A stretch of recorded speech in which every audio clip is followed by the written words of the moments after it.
Hello, this is the Mae B Mindful Podcast, and I am your host, Hannah Mae. I'm a mother of 6, conscious birth instructor and educator, spiritual growth facilitator, and certified hypnotist. This podcast is about inspiring hope, expanding awareness and consciousness in order to revolutionize the way we live and experience our lives. You can expect thought-provoking episodes each week spanning a range of topics, drawing from both my own journey of transformation and healing and working with others. I hope you find this podcast to be informative, refreshing, illuminating, and instrumental in your own soul's evolution and growth. Let's jump right in.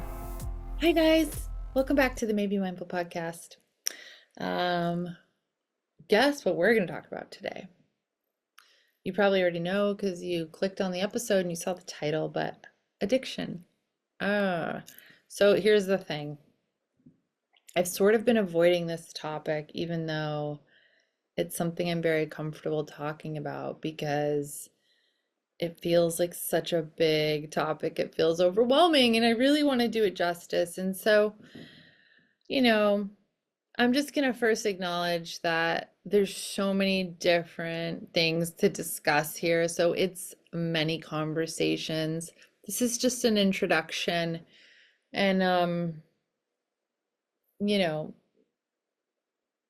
it's something that I have a lot of experience with personally, overcoming in my own life in a variety of different ways and manifestations of. And it's something that I've worked closely with and witnessed, as well as working with others to overcome their own addiction, and with clients and family friends. And if you're, alive on this planet, you probably know somebody who's struggled with this if you haven't yourself. I just want to distinguish the difference, first of all, from somebody who is affected by the disease of addiction versus a bad habit that might cause them some trouble, that they might have some difficulty overcoming. Between an alcoholic, for example, and somebody that just has like an occasional drinking problem that can control it or manage it. They're two really different things. And I think it's really important to make that distinction because one is a condition that is a very, very serious and requires a pretty radical solution in order to overcome. And the other one is, and maybe like the heavy drinker, for example, or the occasional binge drinker is like, yeah, okay, that's a problem. They're poisoning their body, first of all. Obviously, that's a problem. They may be causing themselves or other people harm. They may, get a DUI or end up in jail over it. If that person can stop or moderate effectively, even if it's difficult, even if they have to detox, that is not the person that is affected as gravely as somebody who has and suffers from this condition known as the disease of, in this example, alcoholism or the disease of addiction. So there's different types of addiction, and it really is the epitome of being cut off from the true self by some sort of disassociative means, usually external behaviors or consumption of some sort of substance that is harmful or toxic in an excessive way that leads to imbalance and dysfunction in that person's life. There's usually a personality shift involved. If you've known somebody who suffered with addiction, you witness the loss of that person. You lose that person, even if they're standing right in front of you. It's as if you can't connect with that person anymore, which can be really heartbreaking if you're on that side of the fence. So whether you're the person that has walked this path or struggled with this yourself, or if you're witnessing somebody else that you love struggle with it, you'll either experience or observe in someone else that there is a certain amount of denial that one operates in this state. And all awareness and consideration usually of others goes out the door, and the need to satisfy some urge or craving can become paramount to everything else. There is a pretty decent, monumental actually, amount of unawareness around this illness, how it affects people, and what the most effective solution is for it. I hear people and doctors and professionals saying things all the time. Not that there aren't some incredible doctors, but I've found that the most effective healthcare professionals are the ones that say, I think you need to go try this thing that's free. It's called 12-step. Go there first because I can't help you. And that's an incredibly humble practitioner or professional to say that. And they are out there. And sometimes that medical approach is needed in conjunction with recovery. But largely, this illness and all its facets are not properly understood. And so the medical profession, for example, on the whole, has not been very effective with it, and recovery rates have really only gone down. I think it's like somewhere between 2 and 5%, which is pretty grim. I mean, at least the subject is a little less taboo than it was, 100 years ago, at least as far as the manifestation of addiction in alcoholism or drug addiction, for example. That conversation has been pretty destigmatized, but if you look at something like compulsive overeating or sex addiction, right? That's one that people want to sweep right under the rug. And even in recovery circles, there's not a ton of recovery with some of those because they're largely misunderstood. And so when there's not a correct understanding of the problem, the correct solution cannot be applied. Makes sense, right? A lot of times, scientists and doctors or anybody, even in the holistic field, I've witnessed this a lot. They only really address the mental or the physical component of this illness. And that is but one piece of the puzzle, because guess what, folks? We're mind, we're body, and we're spirit. And this illness is a threefold illness, and it affects the mind, it affects the body, and some people don't understand this either. And there is a real spiritual deficit that needs to be addressed properly and sufficiently, or generally people don't recover, in my experience. I heard a doctor recently talk, I don't even remember what he was saying because my ADHD brain wouldn't retain it, talking about like the chemicals that are released in the body and this when you have the craving and this, if you just take this vitamin, it will solve your problem, it will meet that deficiency. Well, if the problem was only physical, then that would be fantastic because we would have come up with a solution a long ass time ago. And then guess what? Recovery rates would be skyrocketing, but that's not the case. And so the spiritual component is oftentimes ignored. So the spiritual component is like what people in program talk about being having a God-sized hole, right? And it's like all the things and the external remedies and solutions on the outside that we seek to fill that hole with just never quite fill it, and nothing is ever enough. And that's why you see people with these insatiable appetites for their drug of choice, whatever that is. Not only that, but when coupled with a physical allergy, which is an abnormal reaction to this substance or behavior even in the body, and there are behaviors that can create enough brain drugs inside of our brains to create that phenomenon of craving where we need more. That's the allergy, right? So that is the addictive piece. I mean, there's certain substances that you're going to get that dopaminergic surge from that are just going to be like pow, like super high impact, and like cocaine, for example. Like, I don't know that many people who aren't going to, if they do that substance for a night, like aren't gonna exhibit addictive behaviors and tendencies, right? Because by nature, if you engage in that, you want more. But for the real addict, they won't stop at 5 a.m. and be like, oh, the sun's going to come up, I should stop now. Whereas somebody who's able to moderate it and control it better is going to be like, okay, yeah, maybe they had maybe they had a few nights where they saw the sunrise and things were weird and they were like, I'm not going to do that anymore. Those people don't do that anymore. If those people just don't do that anymore, they're like, oh, I didn't like that, I'm not going to do that again, then they don't. But somebody who's really afflicted with this illness will say, I'm never going to do that again. And then they'll do it again, even if they said they didn't want to, even if they didn't like the way it made them feel. And a lot of times, you can hate the way a certain substance impacts you or makes you feel, yet you find yourself doing it again and you don't really know why. Because ration and reason goes out the window. And once that physical allergy is kicked up, it sets off this craving that you really can't control, and you really, like, reason and choice kind of goes whoop out the window.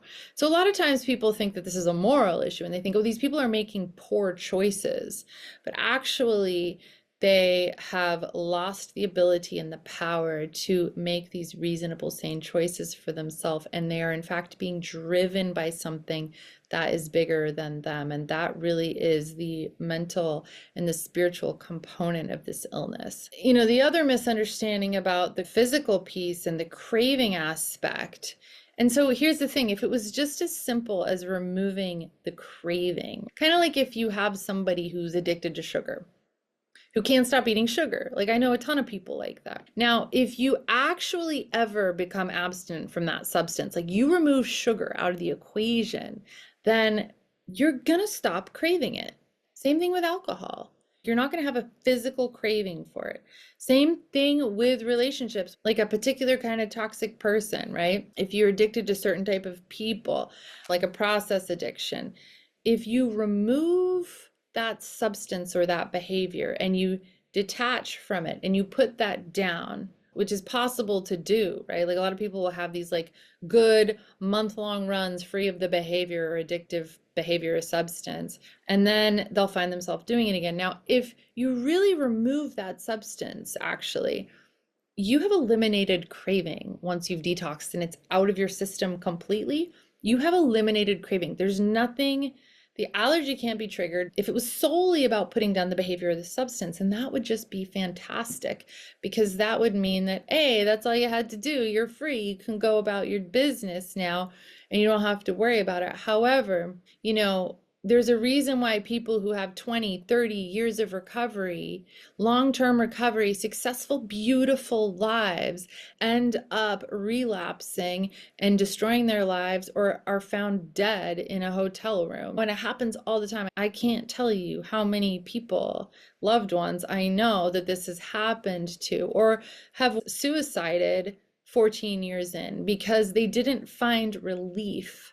And so if the relief doesn't happen, if we don't get relief from the condition underneath, that's actually in fact seeking relief in those pseudo solutions, I call them, like counterfeit solutions that don't fill that God-sized hole, then we resort to something eventually. We default, if somebody's wired that way, we default to that destructive negative behavior. So it is so important to meet the needs and address all aspects of this condition. It is so absolutely critical. Otherwise, people don't make it. And so when a doctor says, oh, just take these vitamins, or oh, just do this therapy, or oh, whatever it is, just take this medication, not to knock it. Maybe medication's necessary for that person. It's not a solution for addiction. Guess what? Medication is another external solution. It might help you if you're deficient in something, but a lot of times things also are incredibly misdiagnosed, because prime candidate for getting diagnosed, all letters of the alphabet of the conditions right out there, and that you can medicate someone for. You take somebody who's fresh off their substance, who's irrational, who's detoxing, who is present for the first time if they're not using those substances or behaviors to fix that, and they are present to themselves, present to the things that they've been stuffing or disassociating from, maybe from when they were a little child. And that stuff's like, whoa, hey, here I am. Hey, remember me? You've been trying to get away from me for 20 years. If that stuff starts coming up, that can look absolutely cuckoo, right? And so a doctor is going to see that and be like, holy shit, you're A, B, C, D, E, F, G, and throw all kinds of pills at them, because that's what they treat with most of the time, because that's the way they know how to treat. And so a lot of times people get misdiagnosed and end up on medications that don't actually end up solving that problem, can sometimes block them from being able to really get present to access the things that they need to access in order to heal and recover from in doing the deeper work. And then they're back in the same boat they started from. Maybe they had a pill addiction and now they're on a bucket full of pills with another problem because those pills aren't doing the trick. So maybe they should go back to the other pills that at least they were getting a little bit of relief from. So the addict, I think more than the regular person, defaults to needing that excessive solution. And once that door has been opened and that solution has been accessed, then they know they can go back to it.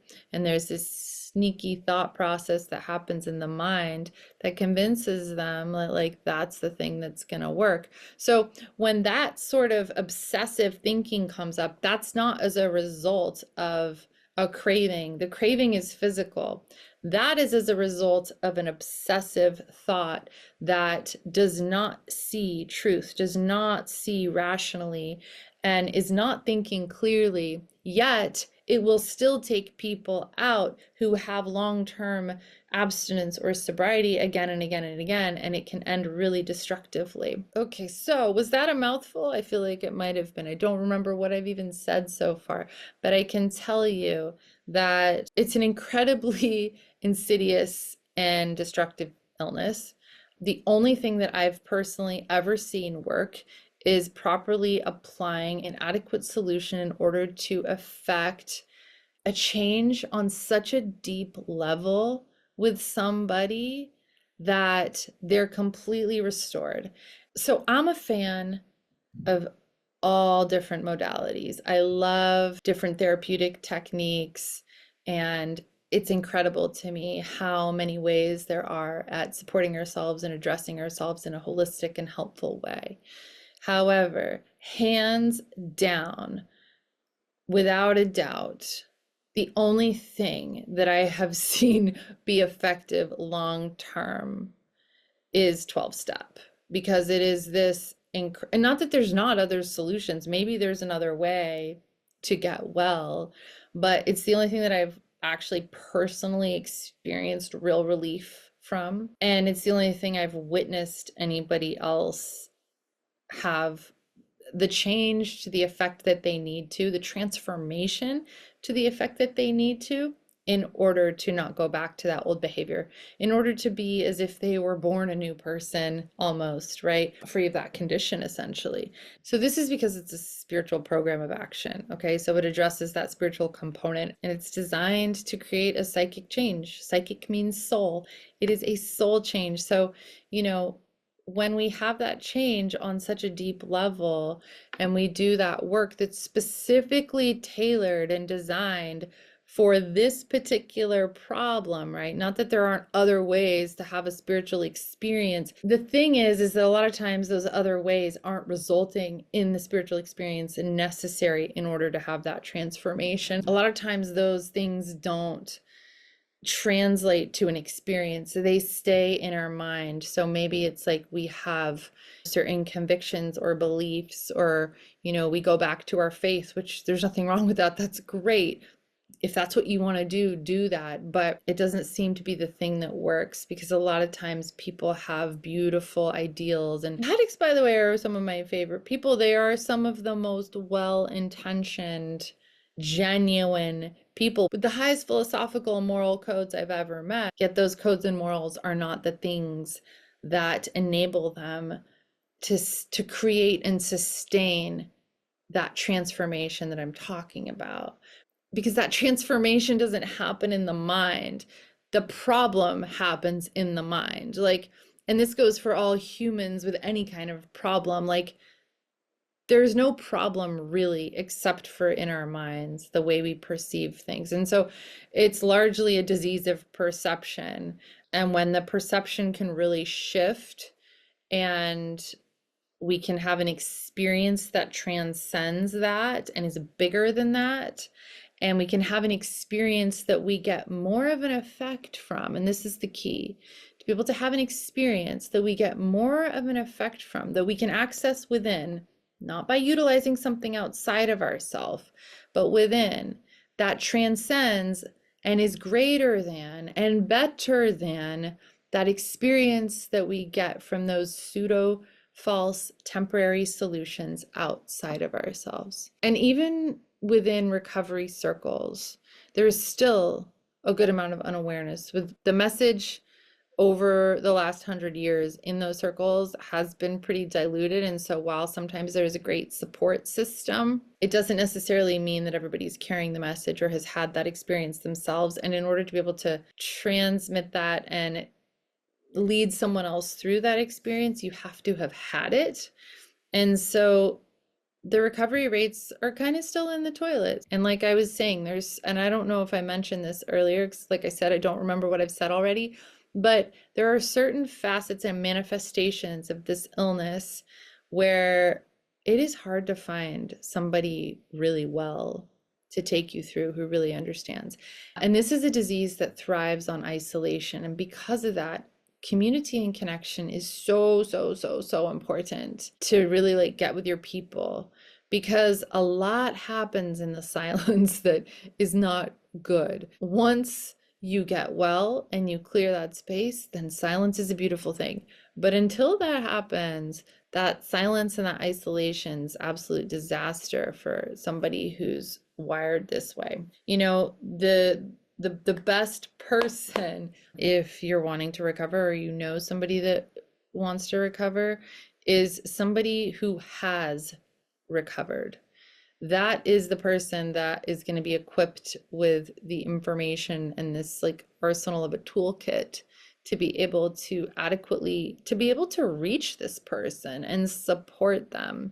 Because when that person feels really seen and understood, and when they can in fact have their problem explained to them so that they can in fact understand what they're dealing with, because it's very confusing as the sufferer as well. Like, why do I have the best of intentions of doing well and then I find myself back in this hole again? That's the most effective thing, is to have somebody who can show you the way out because they've walked out before.